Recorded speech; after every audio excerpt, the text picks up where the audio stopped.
Have you ever walked through a crowded boardwalk or amusement park and felt completely safe? The lights, the music, the laughter all around, you assume nothing bad could happen here.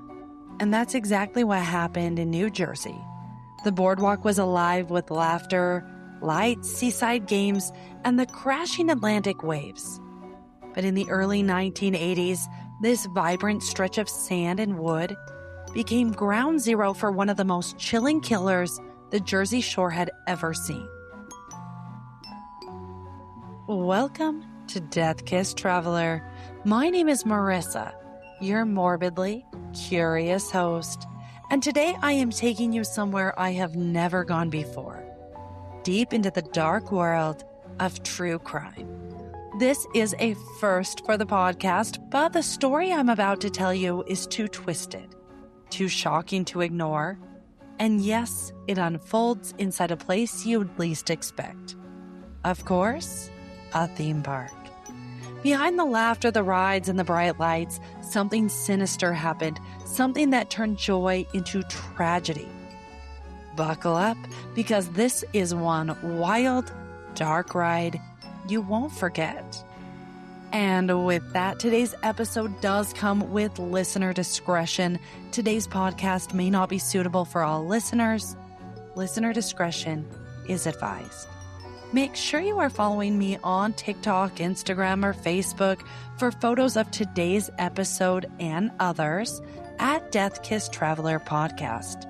And if you are enjoying this podcast, please give me a 5-star rating wherever you are listening. I appreciate the support. Okay, now settle in. This is the story of whispered crimes. The man who blended in.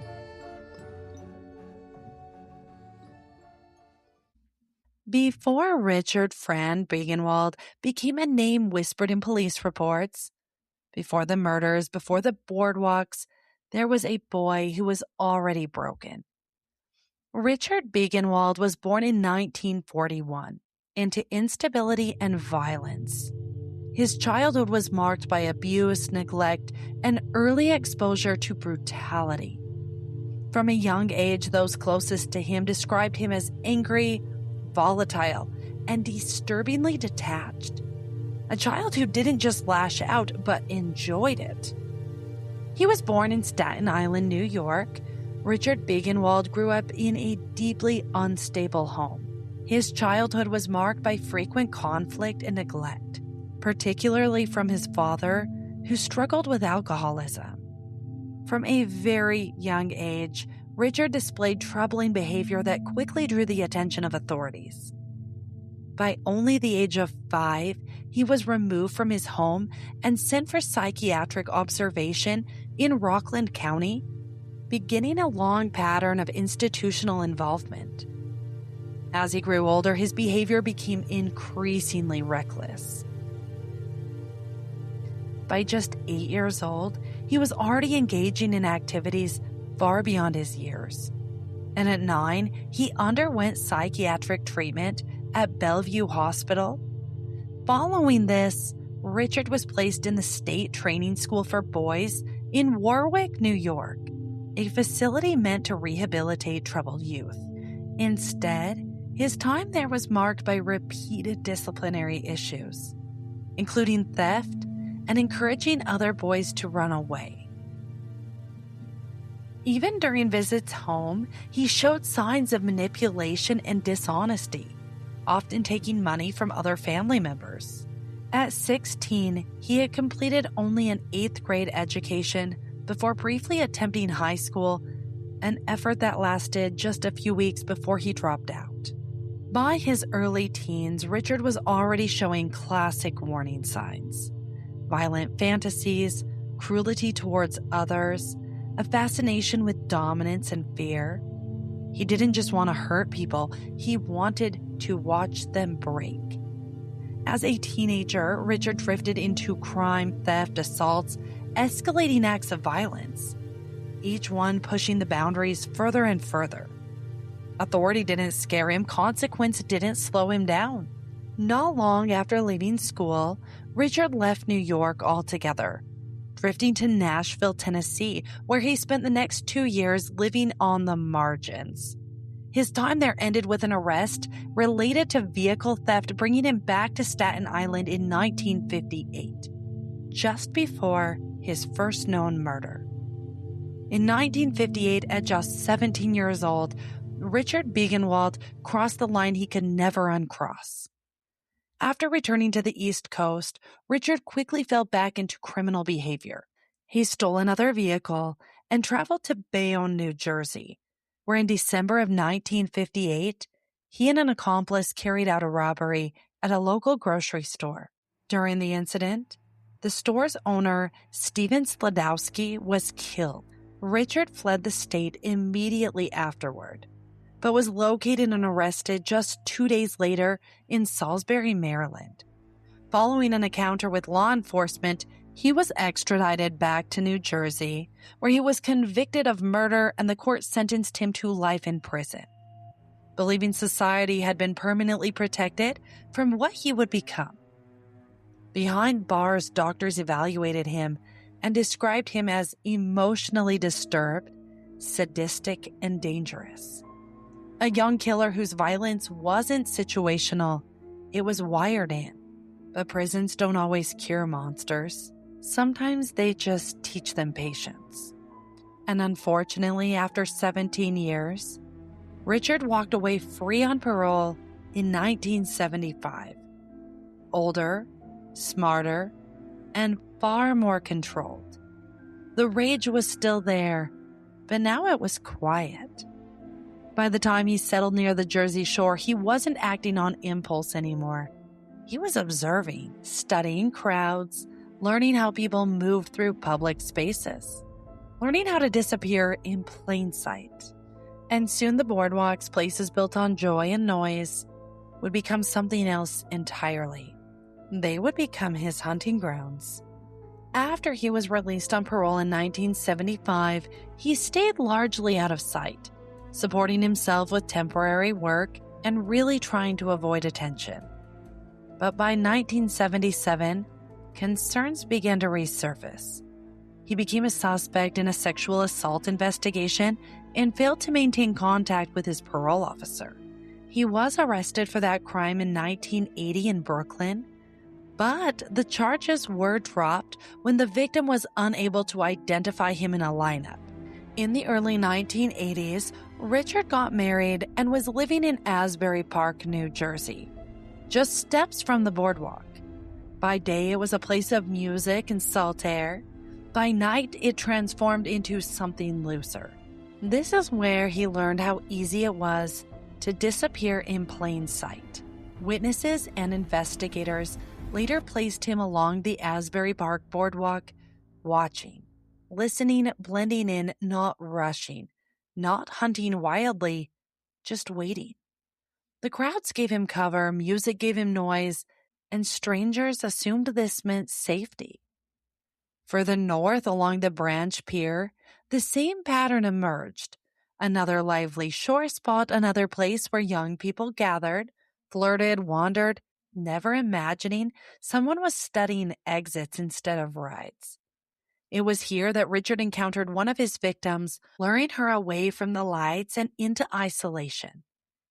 Investigators also noticed his presence in Seaside Heights, a boardwalk designed with amusement, rides, arcades, and seasonal chaos. The kind of place where faces blur together, where no one remembers who stood next to them 5 minutes ago. And then there was Atlantic City, one of the busiest boardwalks in the country. Casinos are glowing, music pouring out into the planks.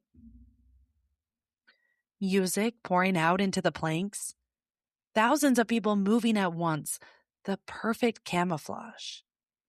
Authorities later confirmed Begenwald would spend time there too, drifting through the crowds, indistinguishable from every other man looking for a night out. Richard didn't hunt in one place. He hunted in a type of place. On the night of May 22nd, 1982, the Asbury Park boardwalk was still alive. Music drifting from bars, neon lights humming, the ocean rolling in steady and calm. Teenagers walked in pairs, couples laughing, strangers passed without a second glance. Among them was 18-year-old Anna Olszewicz. Anna had spent the evening out, doing what so many people do on warm shore nights. Walking, talking, enjoying the freedom of summer. She didn't know she was being watched. But Richard had been watching. Witnesses later described him as calm, ordinary, not aggressive, not threatening, just another man on the boardwalk, blending into the crowd. That was his advantage. At some point that night, Richard approached Anna. We don't know the exact words that were said, only that they were enough to get her to leave the boardwalk, enough to get her into his car, enough to pull her away from the lights and the people and the safety of the noise. Anna's body was later found in a remote wooded area in nearby Ocean Township. She had been shot, execution style, left behind like she didn't matter, but she did. Investigators would later determine this wasn't a crime of panic or desperation. It wasn't robbery, it wasn't spontaneous. It was deliberate. A predator using the boardwalk exactly how he learned to, as cover. This wasn't Richard's first boardwalk-connected murder. It was proof. Proof that he had found a method, a hunting ground, a way to kill without being seen, and he wasn't done. Anna's body was found in January of 1983 by children playing in a wooden area behind the Burger King on Route 35. But after Anna was killed, there was no public panic. No warning signs posted along the boardwalk, no immediate suspects moving through the system. The summer crowds kept coming, the lights stayed on, and Richard noticed. He learned that the boardwalk didn't just give him access, it gave him time. Time to watch and refine, time to understand how long it took before anyone realized someone was missing.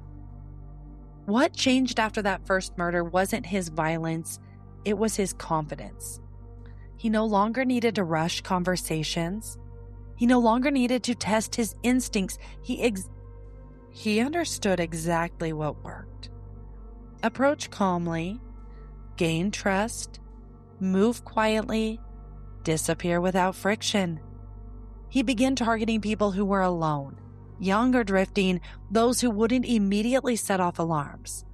People whose absence might not be noticed until hours or even days later. As the months passed, the violence escalated, not just in spectacle, but in control. Each crime reinforced the last. Each successful escape sharpened his sense of invincibility. He wasn't hunting in desperation, he was hunting because he enjoyed it. Investigators would later say Richard wasn't driven by anger in those moments, but by thrill. He loved the thrill of choosing, the thrill of proximity, the thrill of walking away unnoticed while the world kept spinning around him. And the most disturbing part is he didn't need the darkness.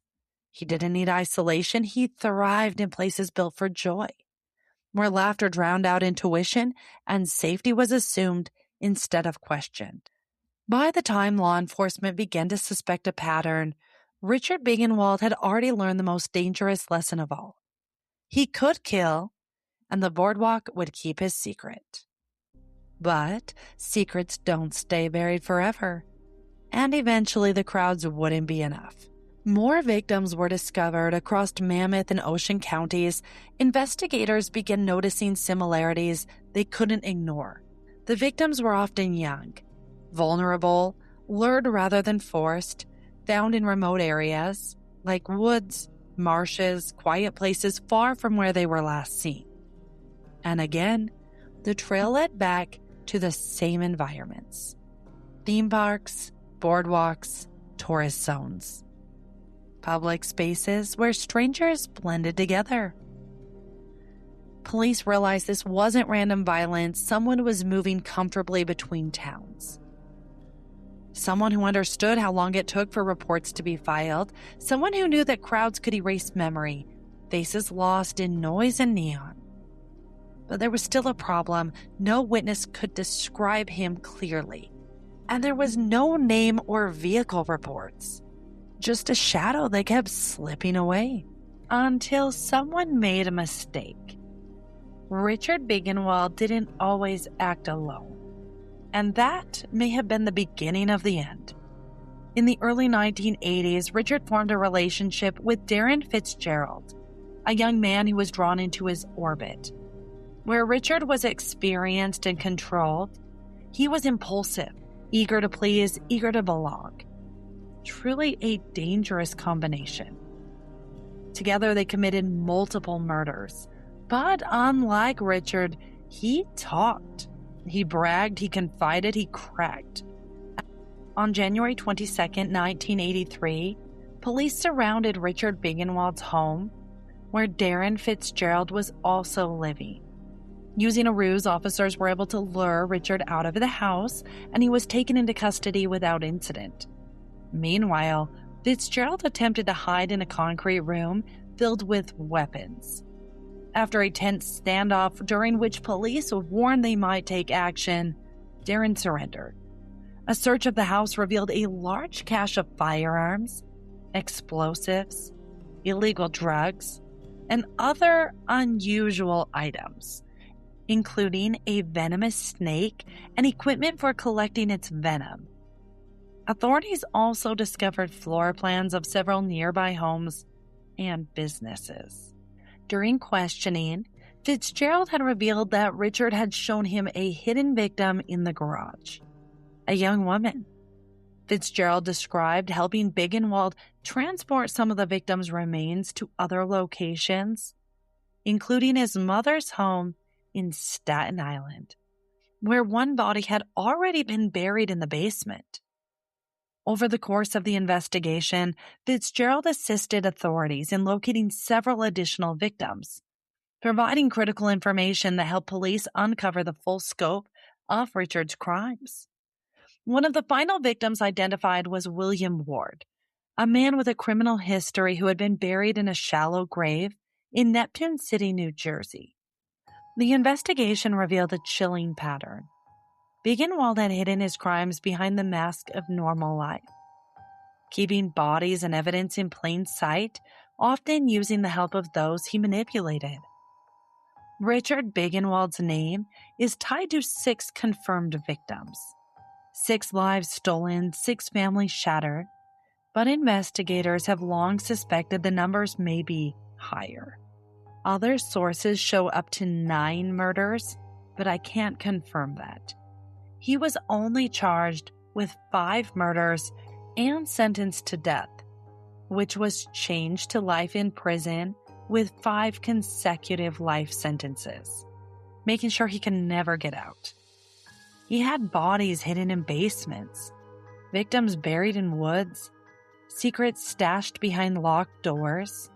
His accomplice, Darren Fitzgerald, hinted at situations that didn't make it into reports. Whispers of victims never recovered, of deaths that may never fully be understood. And consider this, Richard's crimes stretched over decades, from New York to New Jersey, from quiet streets to crowded boardwalks.